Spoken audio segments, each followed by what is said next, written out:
সুপ্রিয় ছাত্রছাত্রীবৃন্দ, তোমরা সবাই ভালো আছো? আমিও আলহামদুলিল্লাহ ভালো আছি।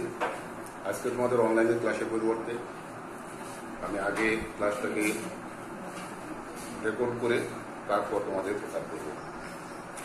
আমি গতদিন বলেছিলাম তোমাদেরকে যে আমি আজকে সমাকলন শুরু করব। সমাকলন শুরু করতে গিয়ে তোমাদের শুরুতেই অন্তরীকরণ সূত্রগুলো কাজে লাগবে। তোমরা আগামী দিন অন্তরীকরণের সূত্রগুলো দেখবে, পাশাপাশি আমি একটু পর সমাকলনের সূত্রগুলো দেব, সেগুলো দেখতে হবে। সমাকলন কি শুরুতেই একটা আমাদের ধারণা দেওয়া দরকার। সমাকলন এখানে তোমাদের বই লেখা আছে, আমি অনেকবার বলি তোমাদেরকে তোমরা একটা বই পড়ো। এখানে প্রথমত সমাকলন আবিষ্কার করেছিলেন, প্রাথমিক ধারণা দিয়েছিলেন আর্কিমিডিস। এখানে আর্কিমিডিস এর সাহায্যে কিছু কিছু যেমন বৃত্ত, উপবৃত্ত এই জাতীয় কিছু কিছু জিনিসের ক্ষেত্রফল নির্ণয় করেছিলেন। পরবর্তীতে লেবনিজ এবং তোমরা সবাই জানো বিজ্ঞানী নিউটন, এনারা দুইজন মিলে পরিপূর্ণ রূপ দিয়েছেন সমাকলনের। সমাকলন আর একটা নাম হল যোগজীকরণ। এই কথাটা আসছে সামেশন থেকে। সামেশনের শুরুতে তোমরা কি লিখো? এফ, এভাবে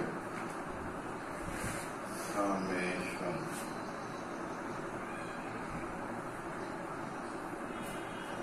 এটা প্রথম লেবনিজ এই এসটাকে লম্বা করে বাড়িয়েছেন, বাড়িয়ে এই এস থেকে এই আকারটা আনছেন। এই এসটারই পরিবর্তিত রূপ ইন্টিগ্রেশন। ইন্টিগ্রেশন অন্তরীকরণের উল্টা। যেমন তোমরা জানতে অন্তরীকরণ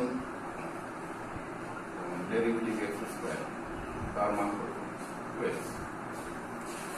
এক্স এর সাপেক্ষে এক্স স্কয়ার অন্তরীকরণ ব্যবকলন করলে তার মান হল 2x। ইন্টিগ্রেটে ঠিক উল্টা হয়। ইন্টিগ্রেট যদি 2x দেওয়া হয় দিয়ে এখানে সূত্র একটু পর আমি দিচ্ছি x এর স্কয়ার বাই 2 প্লাস c নামে একটা জিনিস আছে। তো তোমরা দেখতে পাচ্ছ এটা অন্তরীকরণ এক্স স্কয়ারে করলে তার মান 2x, আর ইন্টিগ্রেশন 2x পুরোটা বাইরে আসলো, x dx হলো। এই dx হলো কার সাপেক্ষে অন্তরীকরণ সেটা। dx মানে x এর সাপেক্ষে, dy মানে y এর সাপেক্ষে, dz মানে z এর সাপেক্ষে। এখানে x এর উপর পাওয়ার 1 আছে। এই ইন্টিগ্রেশনের সূত্রটা একটু করে আমি দেখাচ্ছি। সূত্রটা আছে x to the power n plus 1 by n plus 1। ও 1 এর সাথে 1 যোগ করলে 2, নিচেও তাই 1 এর সাথে 1 যোগ করলে 2, 2 কেটে গিয়ে x স্কয়ার। আর এই সি সম্পর্কে আমি পরে ধারণা দিচ্ছি, কিভাবে সৃষ্টি হলো সেটা ব্যাখ্যাটা দিয়ে দেব। এখানে তোমাদের বই যেটা আছে যে যোগজীকরণ বা সমাকলন হলো অন্তরীকরণের বিপরীত বা পূর্তি অন্তরজ প্রক্রিয়া। এখানে ওই লম্বা প্রতীকটি এস বোঝায়। তোমরা রূপন্তি প্রকাশনের 440 পৃষ্ঠায় এর ব্যাখ্যাগুলো পাবে। সমাকলনের সংজ্ঞাটুকু জানলেই চলবে। এখানে একটা কথা একটু আগে বললাম, সমাকলনের ধ্রুবক। তোমরা একটা জিনিস লক্ষ্য করো, একটু আগে দেখলাম যে এক্স স্কয়ারের অন্তরীকরণ 2x। আমি যদি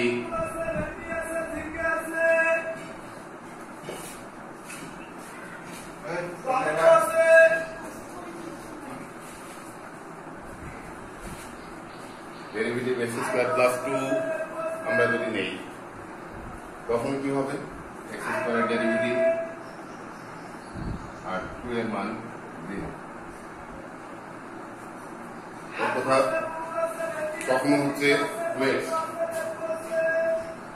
এই বদভ্যাস হয়ে গেছে।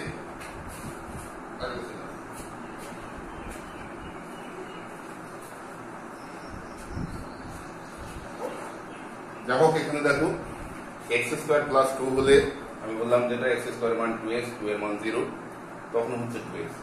একটু আগে তোমরা দেখলে যে শুধু ডেরিভেটিভ এক্স স্কোয়ারের মান 2x, আর এখানে দেখা যাচ্ছে এক্স স্কোয়ার প্লাস 2 তার অন্তরীকরণের মান হলো 2x।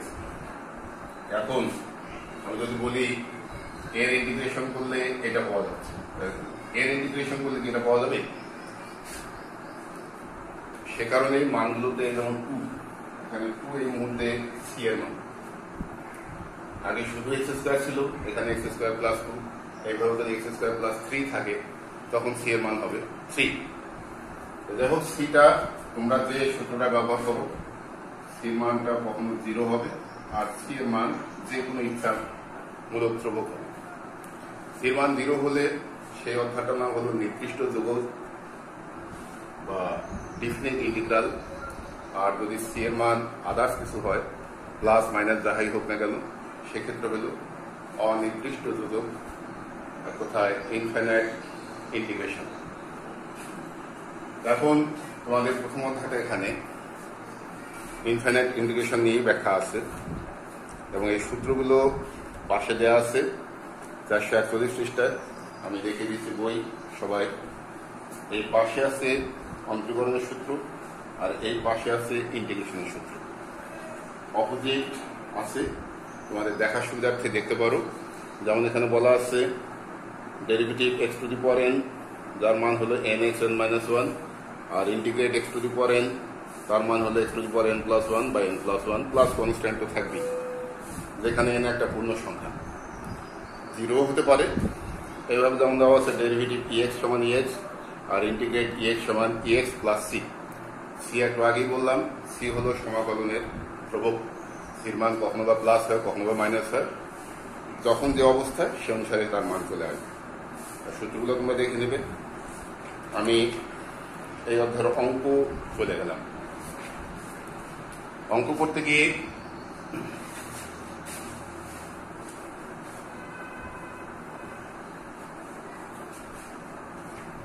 যেমন শুরুতেই 1-এর 2 নম্বরটা আমি পড়াচ্ছি।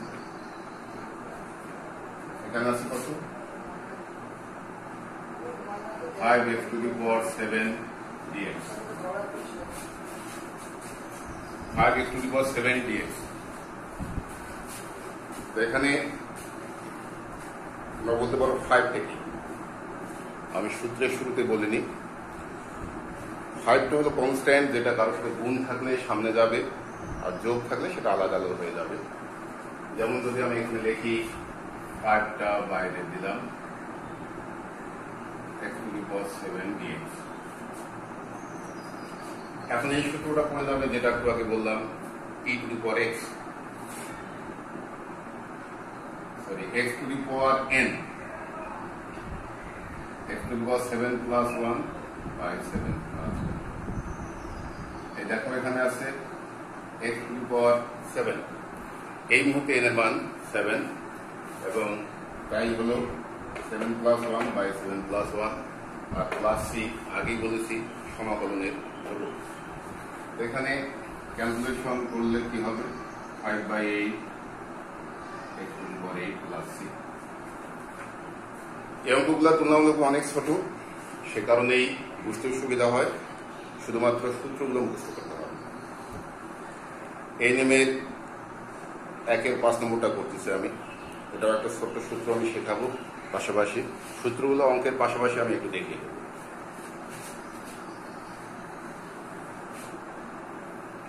যেমন 1-এর 5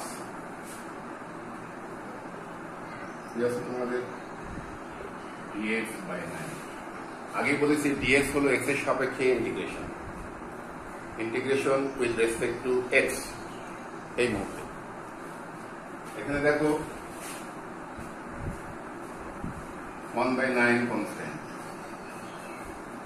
দিয়ে আমি dx টা লিখতে পারি। মানে ইন্টিগ্রেট ডিএক্স এর সূত্র দেওয়া আছে, কেমনে হয় আমি একটু দেখাই।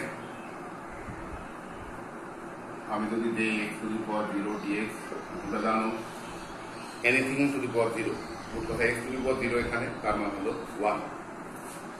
তাহলে ওই আগের সূত্র প্রয়োগ করলে কি হবে, x to the power 0 plus 1 by 0 plus 1 plus c। x এর উপর কি হচ্ছে 1 by 1 plus তাহলে শেষ পর্যন্ত দাঁড়াচ্ছে 1 by 9x। তো তোমাদের এখানে একটা সূত্র আকারে আছে বইয়ে যে ইন্টিগ্রেট dx হলে তার মান x। কেমন করে দেখো, 1 by 9 সামনে গেল দিয়ে আমি ওই 0 ধরলাম, ধরে 0 plus 1 by 0 plus 1 শেষ পর্যন্ত x এই আসলো। আমি বলছিলাম যে অঙ্কগুলা করার সময় আমি কিভাবে হয় একটু দেখিয়ে দেব, সে কারণে দেখিয়ে দিলাম। এবার একই 9 কিংবা 10 নম্বরটা একটু আলাদা। প্রথমের দিকে একটু বেশি অঙ্ক করালে তোমাদের পরে সুবিধা হয়, সে কারণে বেশি করাবে।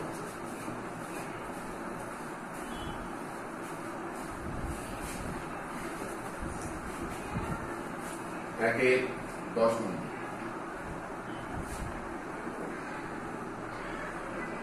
y cube minus 8 y minus। অঙ্কটা করার পিছনে উদ্দেশ্য, এখানে দেখো y ছিল সে কারণে dy আছে। এই মুহূর্তে ইন্টিগ্রেশনটা হবে y এর সাপেক্ষে। এই অবস্থায় সূত্র সরাসরি প্রয়োগ করা যাবে না, আমি দিচ্ছি y cube minus 8। প্রথমে দেখতে হবে কোন সূত্র ফেলিয়ে অঙ্কটাকে ছোট করা যায় কিনা। এখানে তোমরা a cube minus b cube সূত্র সবাই জানো, a minus b a square plus ab plus b square।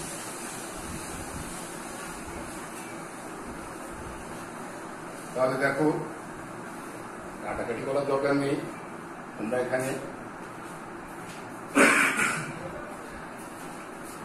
y minus 2 কেটে দিলাম, তাহলে কি থাকে y square plus 2y plus 4। এই ইন্টিগ্রেশন গুলো একবারেও করা যায়, আবার যদি পার্ট পার্ট করা যায় তাহলে তোমাদের বোঝার সুবিধা হবে, সে কারণে আমি করতেছি এটাকে একটু ভাগ করে দিচ্ছি। প্রথমে দেখো y স্কোয়ার dy প্লাস 2টা বাইরে আনলাম y dy প্লাস 4 বাইরে এনে ইন্টিগ্রেটটাকে আমি 3টা অংশে ভাগ করলাম। আমি বিভিন্ন অধ্যায়ে বিভিন্ন রকম নিয়ম ফেলতে হবে। তো প্রথম অধ্যায়টা অনির্দিষ্ট যৌগজ শুধু সূত্র প্রয়োগ করে, তারপর অধ্যায়ে অন্যান্য অধ্যায়ে বিভিন্ন ধরনের সমস্যা আসবে, যখন যেটা আসবে আমি সেটা বলবো। এখানে দেখো প্রথমে y টু দি পাওয়ার 2 আছে, 2 plus 1 by 2 plus 1। এখানে কিছু নাই মানে 1 আছে, তাহলে এখানে কি হবে 1 plus 1 by 1 plus 1। আর 4 একটু আগেই বললাম ইন্টিগ্রেট dx এর মান যদি x হয়, dy এর মান কি হবে y হবে। ইন্টিগ্রেট dx সমান x হলে ইন্টিগ্রেট dy সমান y প্লাস c দিতেই হবে। অনেকেই মনে করে যেখানে 3টা ইন্টিগ্রেশন ছিল, একটা প্লাস c হলো কেন? ইন্টিগ্রেশন যতগুলাই থাক দিতে হবে একটা, সবগুলা সমষ্টি মিলে একটা ধ্রুব। একটা অঙ্কে একের অধিক প্লাস সি লেখা ঠিক হবে না। শেষ পর্যন্ত ক্যালকুলেশন কি আসতেছে y কিউব বাই 3, এখানে কেটে গেলে দেখতে পাচ্ছি y স্কোয়ার আসবে, আর এখানে 4y প্লাস সি। এটাই হলো ইন্টিগ্রেশন মান। সমাকলন করার পর এই ফাংশনটা শেষ পর্যন্ত মান এভাবে দাঁড়ানো। তোমরা যদি এইটাই আবার ডেরিভেটিভ করো পূর্বের অবস্থায় ফিরে যাবে। আমি তো একটু আগেই বললাম যে ডেরিভেটিভ এবং ইন্টিগ্রেট পরস্পর উল্টা। এখন নতুন কিছু জিনিস আমি দেখাবো সাইন কসের ক্ষেত্রে, যেমন 3-এর 1, 2, 3, 4 যে কোনো একটা পড়লেই তোমরা বুঝবে।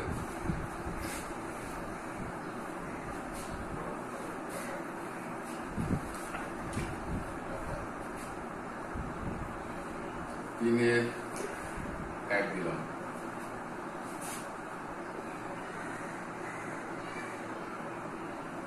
Five cos x minus 9 sec square x plus 8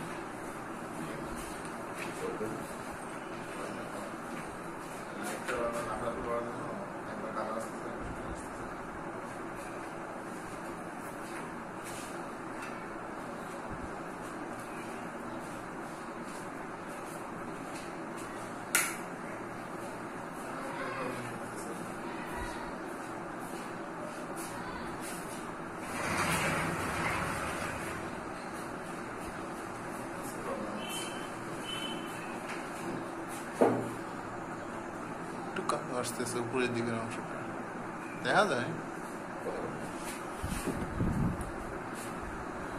এখানে দেখো 5টাকে বাইরে আনলাম, cos x দিয়ে 9 দিয়ে ইন্টিগ্রেট sec স্কয়ার x দিয়ে 8 দিয়ে dx। আগের মতো এটাকে আমি 3টা অংশে ভাগ করলাম। এই সূত্রগুলো তোমাদের জানতে হবে, যেমন ইন্টিগ্রেট cos x তার মান কত sin x, integrate sec square x তার মান tan x, আর এই ইন্টিগ্রেট dx এর মান x।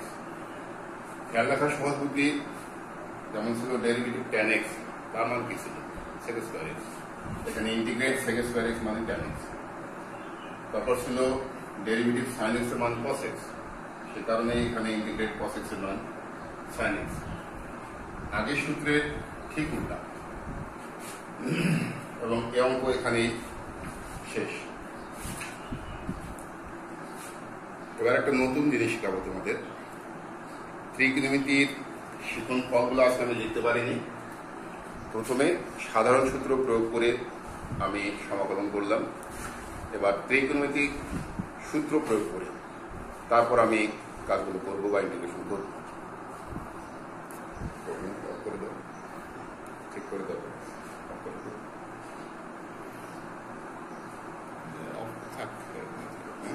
দেখা যাচ্ছে একটু ছায়া করতেছে।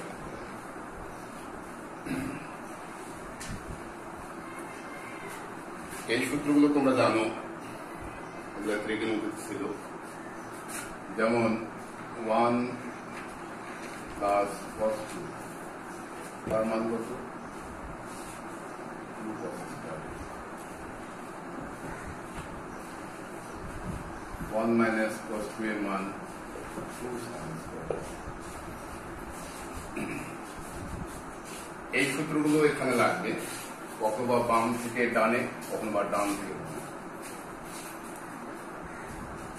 আপাতত এই দুটো সূত্রের প্রয়োগ আমি দেখাই। যেমন তোমার 4-এর 1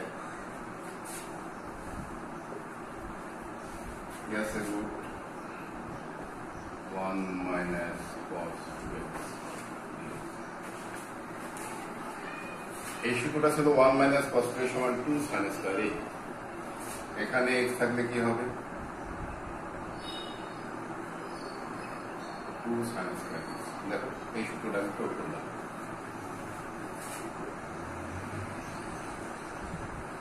sin স্কয়ার x এর ইন্টিগ্রেট বর্গমূলটা হবে sin x। sin square x এর ইন্টিগ্রেট করা যায় না বলেই বর্গমূল মানটা নিলাম, নিয়ে এখন দেখো √2 বাইরে আসলো, ইন্টিগ্রেট sin x এর মান মাইনাস cos x প্লাস 6।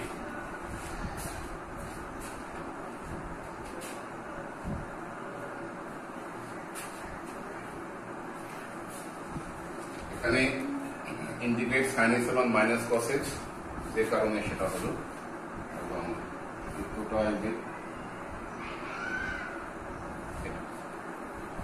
আমি যেটা আগে বলছিলাম যে ত্রিকোণমিতির সূত্রগুলো এখানে অত্যন্ত দরকার হবে এবং পর্যায়ক্রমে যতগুলো সূত্র শিখছো সবার প্রয়োজন হবে। এবার একই সাথে দুই ধরনের একটা প্রয়োগ হবে, যেমন 5-এর 1 এই অঙ্কটা।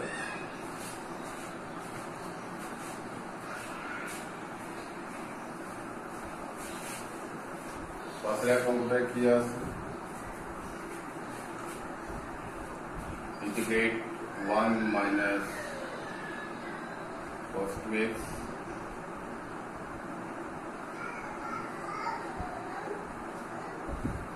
দুটা সূত্র এখানে প্রয়োগ হবে। যে দুটা সূত্র আমি লিখে রাখছি এখানে, সাইড নোট দিতে পারতাম, এখানে আমি লিখলাম কাজের সুবিধা।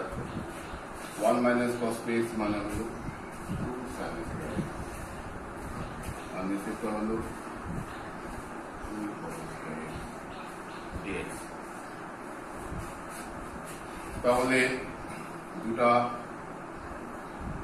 2 বাদ দিলে হচ্ছে tan square x dx। এখন কথা হচ্ছে ইন্টিগ্রেট tan square x এর কোনো মান নেই, ইন্টিগ্রেট tan square x এর কোনো মান নেই। এজন্য আমি ইন্টিগ্রেট tan square যেটা আছে সেটাকে একটা সূত্রে ভাঙবো। সূত্রটা আমি পাশে দেখাই দিচ্ছি। তোমরা জানো sec square x minus tan square x equal to 1। তাহলে এখানে sec square x minus 1 equal to tan square x। বলতে পারো এখানে তো স্কয়ার থাকবে, কিন্তু ইন্টিগ্রেট sec square এর সূত্র আছে, তোমরা সূত্র মুখস্থ করলেই বুঝবে। কিন্তু ইন্টিগ্রেট tan square এর সূত্র নেই, সে কারণে আমি tan square এর মানটা sec square আনবো। এটাই ছিল মেইন উদ্দেশ্য। সাইড নোটটা দেখো, তাহলে এখানে বুঝতে পারবে। tan square x তার মান হবে sec square x minus 1। এখানে আমি এটা আলাদা করব, integrate sec square x minus dx। তাহলে দেখো ইন্টিগ্রেট tan square x এর sec square x এর মান tan x আর dx এর মান x। সূত্রগুলো অতি সহজে পড়ে গেল, কিন্তু ইন্টিগ্রেট tan square থাকলে সূত্র চালাতে পারতাম। এখন যখন sec square x integrate tan x আর dx এর মান x প্লাস, সেটা আগেই বলেছি সমাকলনের সরল। এখানে একটা বহুল পরিচিত অঙ্ক 7 নম্বর, অনেকবার সালে আসছে, তোমরা দেখতেই পাচ্ছ যে অঙ্কটাতে অঙ্ক যতটুকু তার চেয়ে সাল অনেক বেশি দীর্ঘ সময় এসেছিল। আমি এই অঙ্কটা করবো।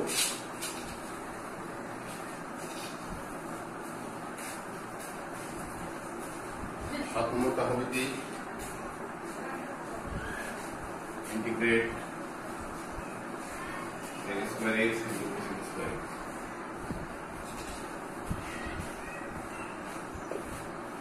দেখো ইন্টিগ্রেট sec square এর সূত্র আছে, cos square এর সূত্র আছে, কিন্তু ইনটু অবস্থায় সূত্রটা নেই। আমাদের এখানে যদি প্লাস থাকতো তাহলে সূত্রটা খুব সহজেই ফেলানো যেত। সেই প্লাস আনার ব্যবস্থা করছি, এটাকে ভেঙে দুই ভাবে আমি করতেছি। আমি যদি 1/cos square x লিখি আর এটাকে sin square x লিখি, কোনো সমস্যা নেই। 1/cos square sec square, 1/sin square মানে cos square। এখন শোনো, 1 এর মান তোমরা জানো cos square x plus sin square x by cos square x into sin square x dx। এখানে দেখো কেটে যাচ্ছে, cos square x by cos square x sin square x, sin square x by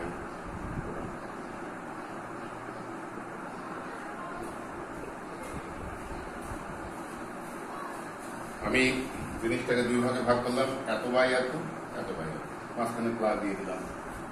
আমি শুরুতেই বলছিলাম আমার উদ্দেশ্য ছিল সূত্র ফেলানোর ব্যবস্থা করা।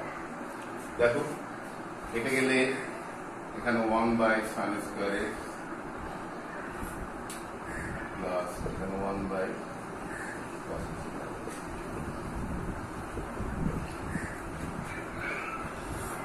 এটাকে আমি 1/sin² কি লিখতে পারি, cos² dx আলাদা করলাম, আর এটা sec² dx। এখন দেখো সূত্র ফেলানোর ব্যবস্থা হয়ে গেছে। ইন্টিগ্রেট cos² আর এখানে ইন্টিগ্রেট sec²। এটার মান কি তোমরা সূত্র মুখস্থ করলে বুঝতে পারবে। ইন্টিগ্রেট cos² এর মান -cot x আর ইন্টিগ্রেট sec² এর মান tan x প্লাস c। অঙ্কটা গুছিয়ে লিখলে tan x -cot x plus c, এটাই। তাহলে দেখো যে সমস্ত অঙ্কে সরাসরি সূত্র প্রয়োগ হয় না, সেখানে ত্রিকোণমিতির সাহায্যে সূত্রগুলো প্রয়োগ করে আমাদের অঙ্ক করার ব্যবস্থা করতে হবে। তো 10.1 এখানেই শেষ। তোমরা সূত্রগুলো দেখে নেবে। আমি 10.2 এর কিছু টেকনিক সম্পর্কে কথা বলেই আজকের ক্লাস শেষ করব। এই অধ্যায়ে আগেরই সূত্র পড়বে, কিন্তু কিছু নতুন জিনিস আসবে এবং সেই জিনিসগুলো সবই ত্রিকোণমিতির শেখা। এখানে সূত্রগুলো বইও দেওয়া আছে, আমি একটুখানি ব্যাখ্যা দিচ্ছি। যেমন তোমরা দেখলে cos x গত অধ্যায় ছিল, একটু আগে অধ্যায় করলাম, cos x এর মান ছিল sin x প্লাস c। এখানে x না হয় যদি এখানে ax হয়, তখন কি অ্যাঙ্গেলটা সবসময় তো 1 হবে এমন নয়। cos x না হয় cos 2x, cos 3x, cos 4x পর্যায়ক্রমে হতে পারে। এ দ্বারা ওই সমস্ত বিভিন্ন মানকে এখানে নির্দেশ করা হচ্ছে। এখানে সূত্রটা এমন দাঁড়াবে 1/a sin ax। কেমনে হয় সেটাও আমি দেখাতে পারি। এই এটা অ্যাঙ্গেলে ভাগ হবে, আবার দেখো আগের সাথে মিল আছে। আগে ছিল cos x equal to sin x, এখানে cos ax মানে এই এটা 1/, হবে, আবার সেখানে sin ax হবে। এই সূত্র থেকে আগের সূত্রে যাওয়া যেতে পারে যদি এর মান 1 হয়। এভাবে দেখো যদি sin ax হয় তাহলে কি হবে, নিশ্চয়ই এই ধরনের হবে। আমি সব সূত্র লিখবো না, এই দুটা সূত্র দ্বারা একটু বুঝলাম যদি কোথাও অ্যাঙ্গেল বেশি থাকে সেই অ্যাঙ্গেলগুলো বাইরে থাকে। যেমন যদি sec² ax হয় কি হবে, 1/a tan ax plus c হবে। এই সূত্রগুলো একটা, এটা টেকনিকই বলা যেতে পারে। আর যেটা গত অধ্যায়ে দেখালাম, যেমন 2sin² x, তার মান কি 1 - cos 2x। তারপর যদি হয় 2cos² x, তার মান হবে 1 + cos 2x। এখন যদি তোমার 4sin³ x কোথাও কিউব থাকে, তার মান হবে এইভাবে 3sin x - sin 3x। কোথাও যদি 4cos³ x থাকে, তার মান হবে 3cos x plus cos 3x। এই জিনিস ছাড়াও আরো কিছু জিনিস লাগবে। যেমন তোমাদের সূত্র ছিল 2sin a cos b, তার মান ছিল কি ত্রিকোণমিতিতে sin a plus b plus sin a minus b। তারপর ছিল 2cos a sin b, তার মান ছিল sin a plus b minus sin a minus b। তারপর হবে 2cos a cos b, তার মান হবে cos a plus b plus cos a minus b। শেষেরটা 2sin a sin b, এর মানটা হবে cos a minus b minus cos a plus b। এই চারটা সূত্র কাজে লাগবে। এখানে আমি দেখালাম চারটা, আর চারটা মুখে বললাম। তোমরা বই দেখবে, বইয়ের সামনে সূত্রগুলো অনেক ভালো করে দেওয়া আছে, সেখান থেকে তোমরা মুখস্থ করবে। আর এই অধ্যায়ের নতুন কোনো সমাকলনের সূত্র দরকার হবে না, শুধু কিছু অনুসিদ্ধান্ত আমি দিচ্ছি। এই অনুসিদ্ধান্তটা একটু দেখে নাও তোমরা, যেটা কত অধ্যায় তেমন ব্যবহার হয়নি এখানে। যেমন একটা হলো ইন্টিগ্রেট 1/x²। এর মান বের করতে গিয়ে এটা অঙ্কের মতো, যেটা পরবর্তীতে সূত্র হিসেবে কাজে লাগবে। আমি এস পাওয়ারটা উপরে দিয়েছি, x⁻² হচ্ছে। তাহলে আগের সূত্র দিয়ে কি হবে, n+1/n+1+c, মোট কথা x⁻⁻1/।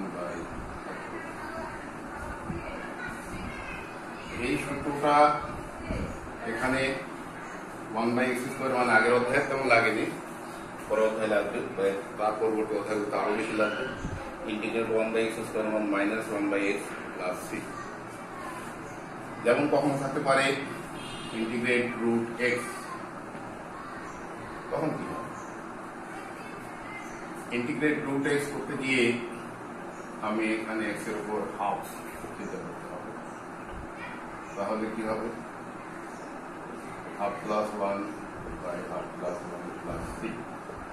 তাহলে উপরে কি দাঁড়াচ্ছে, 3/2/3/2 + c। তাহলে 2/3 x⁻³ + c। এটাও সূত্র হিসাবে খেয়াল রাখতে পারো। আর যাদের খুব অসুবিধা, তাহলে এভাবে করে করে ব্যবহার করতে হবে। তো অনুসিদ্ধান্ত আকারে সূত্রগুলো দেয়া আছে, সূত্রগুলো তোমরা পরশু দিন তো আমি আবারও ক্লাস নেব 10.2 কিংবা 10.3 অধ্যায় নিয়ে, এবং এই অধ্যায়গুলো প্রথম অধ্যায়ের তুলনায় অনেক বেশি গুরুত্বপূর্ণ। আশা করি তোমরা সবাই ক্লাসে থাকবে। তোমাদের সবার সুন্দর জীবন কামনা করছি। পূর্বের না আবারও বলছি, তোমরা সবাই পড়ালেখার মধ্যেই থাকো এবং স্বাস্থ্যবিধি মেনে চলো। সবাইকে আসসালামু আলাইকুম, ধন্যবাদ।